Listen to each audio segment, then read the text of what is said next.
Understanding the basics of recording is crucial for a smooth podcasting session. And in this video, I want to go through 10 basic recording tips for podcasters. Hi, it's Mike from Casefile and Casefile Presents. On this channel, I'm releasing videos on podcasting. If you enjoy the content, you can hit the like button. Obviously, I won't be able to run through every possible scenario when it comes to a recording session, but I want to give you a few tips that may help you during your podcasting sessions. Things that I've learned over the years. When it comes to podcasting and recording podcasts, they're not that complicated. You will have a person, maybe 2-3 people, talking to the microphone. Where it gets a little bit more complicated is when you record people through Skype or Zoom, maybe over the phone, maybe on location. But that's about it. That's what there is. For now, we will skip more intense productions like audio dramas when you got actors that you record, or recording podcasts live on a stage. One more thing, I'm not a sound recordist. My skill set lies in post-production, and that's what I do daily as my job. However, throughout the years, I've done some recording, from recording one person to a band in a studio to setting up a 20 plus African band on a stage with many different instruments. So I've got a little bit of experience that I want to share with you. But enough about me. Let's now get down to 10 basic recording tips for podcasters. 1. Planning. Every good recording session starts with a plan. You've got to check your equipment, you've got to check your software, your memory cards, and of course the recording environment. In case something happens, it's good to have a backup plan as well. But knowing, when, what, and where will be a good start. And don't think you can wing it on a day. That never works. 2. Start at the source. The original recording will be the most important aspect of your production. And yes, I do understand we do have access to amazing tools that can repair, restore, and remix all the audio. However, I wouldn't fall into fix it in the mix kind of mindset, especially if you'll be the one doing the production and post-production, doing all the fixing. And you can always tell, both audio that has been, improved a little bit. And especially in podcasting, you cannot hide but audio behind the picture, behind the video. So, start at the source, make it as good as you can. 3.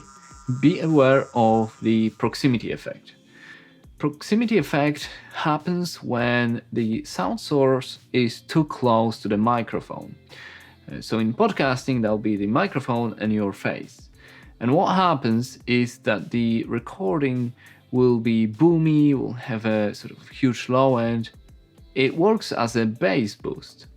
Now you can cut the bass frequency, the low frequencies on the microphone, on some of the microphones, like you can do it on this SM7B, or you can cut it later on in post-production. So it's not that big of a deal, but it is good to be aware of it.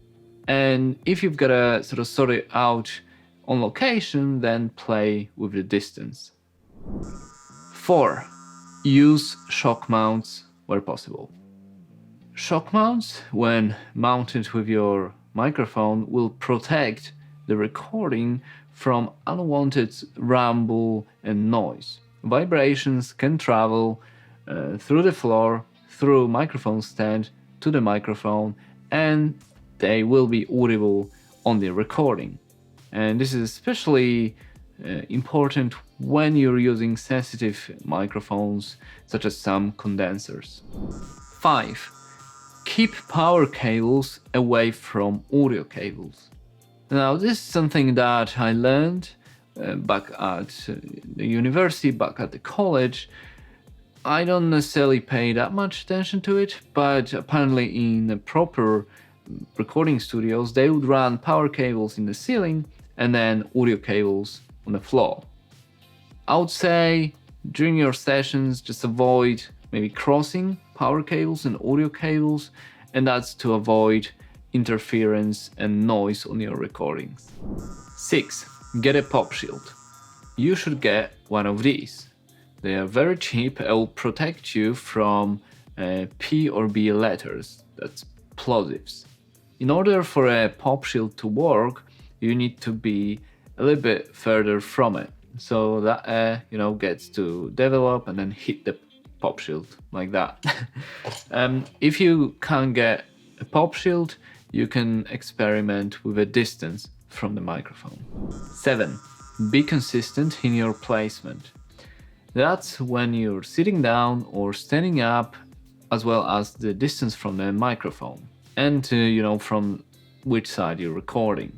The easiest way to keep it consistent is to have a bit of tape and then put a cross or X on the floor where you're sitting or standing.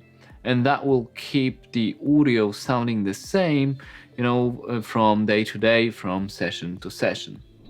8. Control sibilance. Sibilance is the effect of harsh frequencies that are picked up by microphones, especially sensitive microphones.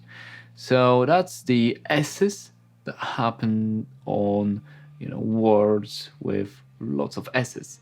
In order to fix the sibilance, you can use a plugin called de-esser or play with EQ, but that's all in post-production.